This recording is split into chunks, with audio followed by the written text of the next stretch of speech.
Praise the Lord. The best wishes to you and your family members in the name of God. దేవుని నామమునకు మహిమ కలుగును గాక.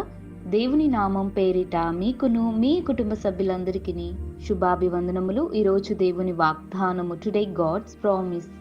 నా మందిరము ప్రార్థనా మందిరం అనబడును. మత్తయి సువార్త 21వ అధ్యాయం 13వ వచనం. My house shall be a house of prayer.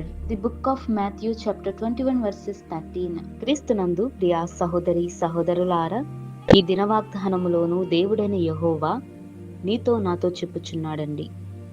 నా మందిరము ప్రార్థనా మందిరం అనబడును అని దేవుని యొక్క లేఖనము నీతో నాతో స్పష్టముగా మాట్లాడుతోందని ఇప్పుడు చెప్పుచున్నాడండి. ఆనాడు ప్రభువైన యేసుక్రీస్తు వారు దేవుని యొక్క మందిరాన్ని దొంగల గుహగా చేసి అక్కడ వ్యాపారాలు చేయడం, కొనటం, అమ్మటం వంటి క్రియలు చేయడం వలన దేవునికి కోపం తెప్పించారు. దేవుని యొక్క కోపము వాటి మీద చూపించాడండి. అన్నిటినీ నాశనం చేశాడు, చెల్లాచెదురుగా చేశాడు. ఇది నా ప్రార్థనా మందిరము అని దేవుడు బిగ్గరగా చెప్పి ఉన్నాడు. దేవుడు హెచ్చరిక చేస్తున్నాడండి. మనము కేవలము దేవునిని ఆరాధించాలి, ఆయనను కొనియాడాలి. ఆయన మందిరములో కానుకలను అర్పించే వారుగాను, దేవునిని ఆరాధించేవారుగాను మనము ఉండాలి. కనుక మనమందరము దేవునికి హేయమైన క్రియలు, చెడ్డ క్రియలు, దేవునికి ఇష్టం లేనివి మనము చేయకూడదండి. ఒకవేళ అలాంటివి చేసినట్లయితే దయచేసి దేవునికి క్షమాపణ చెప్పండి. దేవుడు తప్పకుండా క్షమిస్తాడు, చేసిన పాపాల నుండి విడుదల దయచేస్తాడు. ఇకనైనా మారు మనసును కలిగి దేవుడిని సొంత రక్షకునిగా అంగీకరించినట్లయితే దేవుడు తప్పకుండా రక్షిస్తాడు. దేవునిని ఆరాధిస్తూ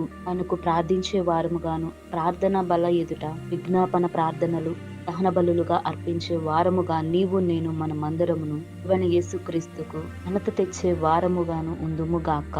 ప్రార్థన. జీవము గల దేవ, నీకే వందనములు, స్తోత్రములు తండ్రి. ప్రభువా, ఈ ఉదయకాల సమయంలో మాతో మాట్లాడారు, అందును బట్టి నీకు వందనాలు.